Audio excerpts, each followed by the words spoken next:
মোৰ অনলাইন ক্লাছৰ আন এটা গুৰুত্বপূৰ্ণ ভিডিঅ'ত আপোনালোকক স্বাগতম। বন্ধুগণ, আপোনালোকে মোৰ চেনেলত পাব অসংখ্যটা ভাৰতৰ বিভিন্ন প্ৰতিযোগিতামূলক পৰীক্ষাৰ সিলেবাছৰ লগত সংগতি ৰাখি বিভিন্ন টপিকৰ ওপৰত ক্লাছ। বন্ধুগণ, আজিৰ এই ভিডিঅ' ভেৰি ইম্পৰ্টেণ্ট, কাৰণ এই ভিডিঅ'ত আমি চাম বিশ্ব ভূগোলৰ টপ 20 প্ৰশ্ন। বন্ধুগণ, এই ভিডিঅ' অতি গুৰুত্বপূৰ্ণ, কাৰণ ইয়াত যিকেইটা প্ৰশ্ন ইনক্লুড কৰা হৈছে গোটেইকেইটা বিভিন্ন প্ৰতিযোগিতামূলক পৰীক্ষাত বাৰ আহে। সম্পূৰ্ণ ভিডিঅ' চাব। ভিডিঅ' চাই যদি আপোনালোকে কিবা শিকিব পায় তেনেহ'লে ভিডিঅ'খন লাইক কৰিব, কমেণ্ট কৰি জনাব, বন্ধু বান্ধৱীৰ লগত শ্বেয়াৰ কৰিব। মোৰ চেনেল ছাবস্ক্ৰাইব কৰা নাই তেনেহ'লে নিশ্চয় ছাবস্ক্ৰাইব কৰিব। Then let's start the class. তাৰ পূৰ্বে আমি চাওঁ আজি টপিক ৱৰ্ল্ড জিঅ'গ্ৰাফি বা বিশ্ব ভূগোল। অতি গুৰুত্বপূৰ্ণ এই topic. Then let's start the class.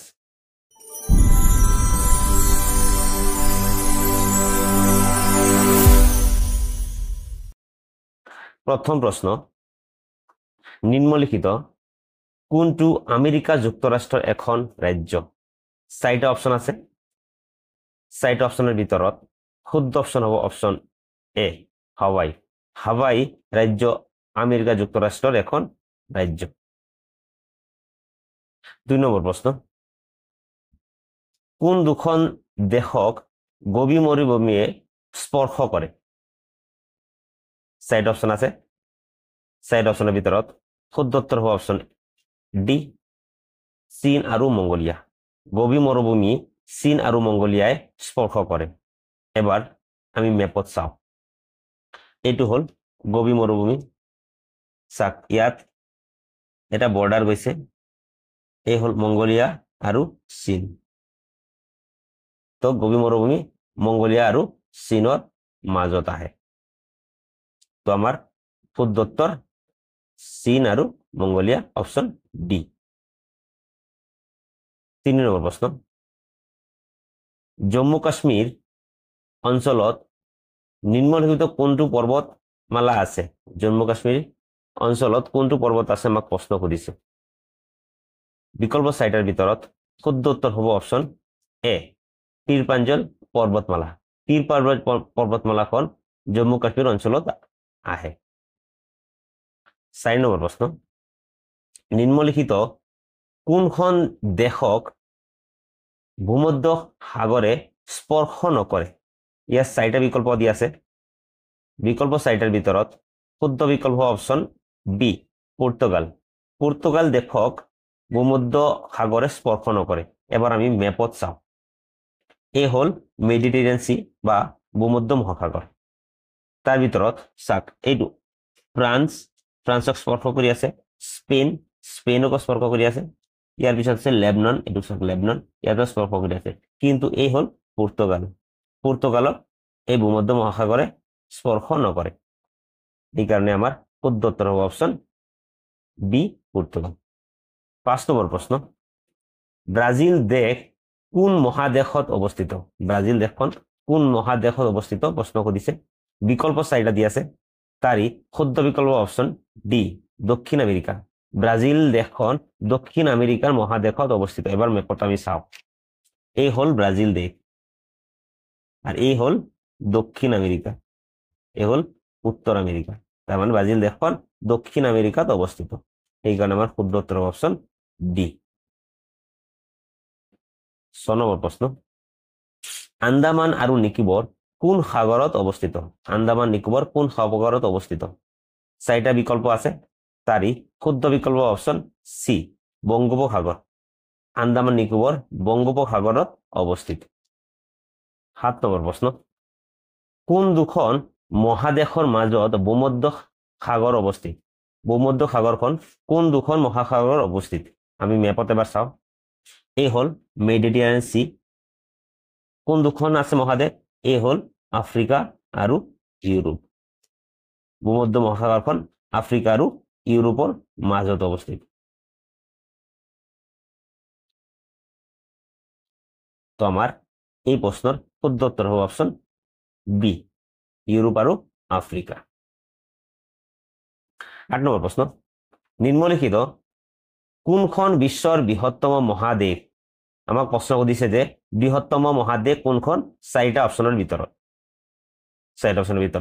শুদ্ধ উত্তৰ হ'ব অপশ্যন এ এছিয়া এছিয়া মহাদেশ হ'ল আটাইতকৈ ডাঙৰ মহাদেশ 9 নম্বৰ প্ৰশ্ন বিশ্বৰ আটাইতকৈ সৰু নদীদ্বীপ কোনখন চাৰিটা বিকল্প আছে চাৰিটা বিকল্পৰ ভিতৰত শুদ্ধ উত্তৰ হ'ব অপশ্যন এ উমানন্দ হ'ল বিশ্বৰ আটাইতকৈ সৰু নদীদ্বীপ আৰু ই অসমত অৱস্থিত আৰু যদি আমাক প্ৰশ্ন সুধিছে আটাইতকৈ ডাঙৰ মহাদ্বীপ নদীদ্বীপ কোনখন তো হ'ব মাজুলী মনত ৰাখি থব 10 নম্বৰ প্ৰশ্ন বিশ্বৰ উচ্চতম পৰ্বতশ্ৰেণী কোন মহাদেশত অৱস্থিত বিশ্বৰ উচ্চতম পৰ্বতশ্ৰেণী কোন মহাদেশত অৱস্থিত আমাক প্ৰশ্ন সুধিছে চাৰিটা বিকল্প আছে এই চাৰিটা বিকল্পৰ ভিতৰত শুদ্ধ উত্তৰ হ'ব অপশ্যন ডি এছিয়া বিশ্বৰ উচ্চতম পৰ্বতশ্ৰেণী এছিয়াত অৱস্থিত যি হিমালয় পৰ্বত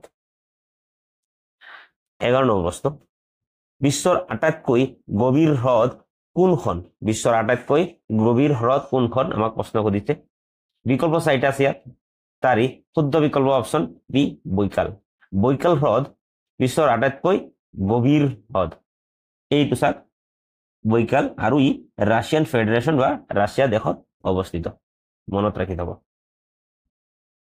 12 নম্বৰ প্ৰশ্ন বিশ্বৰ আটাইতকৈ উচ্চতম শৃংগ মাউণ্ট এভাৰেষ্টৰ উচ্চতা কিমান মানে মাউণ্ট এভাৰেষ্ট উচ্চতা কিমান আমাক প্ৰশ্ন সুধিছে বিকল্প আছে ইয়াত চাৰিটা তাৰি শুদ্ধ উত্তৰ option A 8849 metre 8849 metre 13 number প্ৰশ্ন কোন দেশত নীল নদীৰ দান বুলি কোৱা হয় কোন দেশক নীল নদীৰ দান বুলি কোৱা হয় ইয়াত চাৰিটা অপশ্যন আছে চাৰিটা অপশ্যনৰ ভিতৰত শুদ্ধ উত্তৰ অপশ্যন সি ইজিপ্ট দেশক নীল নদীৰ দান বুলি কোৱা হয় 14 নম্বৰ প্ৰশ্ন লাইন অফ কণ্ট্ৰোল বা LOC কোন দেশৰ সীমান্তত অৱস্থিত চাৰিটা অপশ্যন আছে চাৰিটা অপশ্যনৰ ভিতৰত শুদ্ধ উত্তৰ অপশ্যন এ ভাৰত আৰু Pakistan line of control Bharat আৰু পাকিস্তানৰ সীমান্তত অৱস্থিত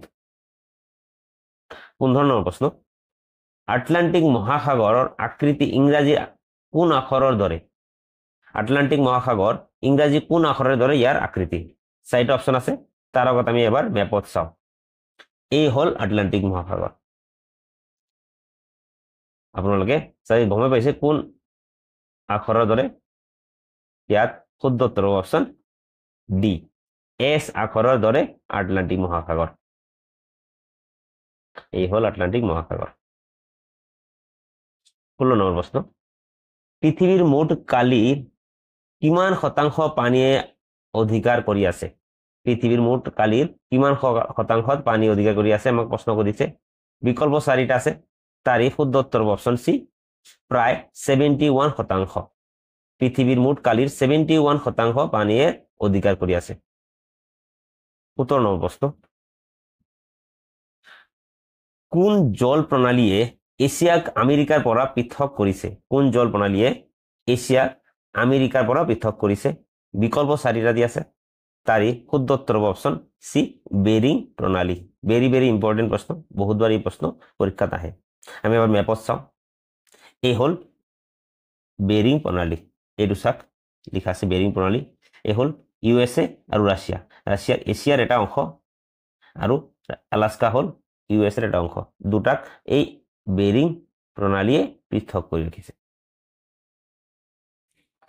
18 নম্বৰ প্ৰশ্ন এছিয়াৰ আটাইতকৈ দীৰ্ঘতম নদীখন হল এছিয়াৰ আটাইতকৈ দীৰ্ঘতম নদী হল চাৰিটা অপশ্যন আছে তাৰি শুদ্ধ উত্তৰ অপশ্যন বি ইয়াংতাজ হল এছিয়াৰ বৃহত্তম বা দীৰ্ঘতম নদী এবাৰ আমি মেপত চাওঁ এই হল ইয়াংতাজ ৰিভাৰ ই চাইনাত অৱস্থিত এটাও মনত ৰাখি থব ইয়াংতাং ৰিভাৰ চাইনাত অৱস্থিত 19 নম্বৰ প্ৰশ্ন পাটাগোনিয়া মৰুভূমি কোন মহাদেশত অৱস্থিত পাটাগোনিয়া মৰুভূমি কোন মহাদেশত অৱস্থিত এবাৰ আমি মেপত চাওঁ প্ৰথমত এইটো হল পাটাগোনিয়া আৰু ই হল সাউথ আমেৰিকা তো আমাৰ এই চাৰিটা অপশ্যনৰ ভিতৰত শুদ্ধ উত্তৰ অপশ্যন সি দক্ষিণ আমেৰিকাত পাটাগোনিয়া মৰুভূমি অৱস্থিত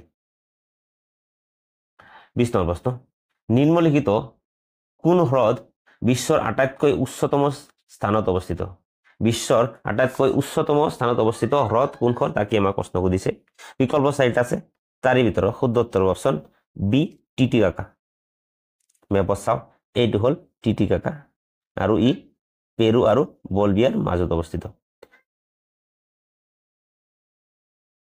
এইটো হল বলভিয়া আৰু পেৰুৰ মাজত অৱস্থিত লেক টিটিকাকা তো আমাৰ শুদ্ধ উত্তৰ বি এই প্ৰশ্নৰ উত্তৰ আপোনালোকে কমেন্ট বক্সত দিব বন্ধুগণ ইমানলৈকে যদি আপোনালোকে চাইছে তেনেহলে ভিডিঅখন লাইক কৰিব কমেন্ট কৰি জনাব বন্ধু বান্ধৱীৰ লগত ভিডিঅখন শেয়াৰ কৰিব যদি মোৰ চেনেল সাবস্ক্ৰাইব কৰা নাই নিশ্চয় সাবস্ক্ৰাইব কৰিব লাষ্ট প্ৰশ্ন হল মাউন্ট এভাৰেষ্ট কোন দেশত অৱস্থিত অপচন 4টা আছে এ ভাৰত বি চীন সি নেপাল ডি ভুটান ইয়াৰ উত্তৰ আপোনালোকে কমেন্ট বক্সত দিব সম্পূৰ্ণ ভিডিঅ চোৱাৰ বাবে ধন্যবাদ জয় অসম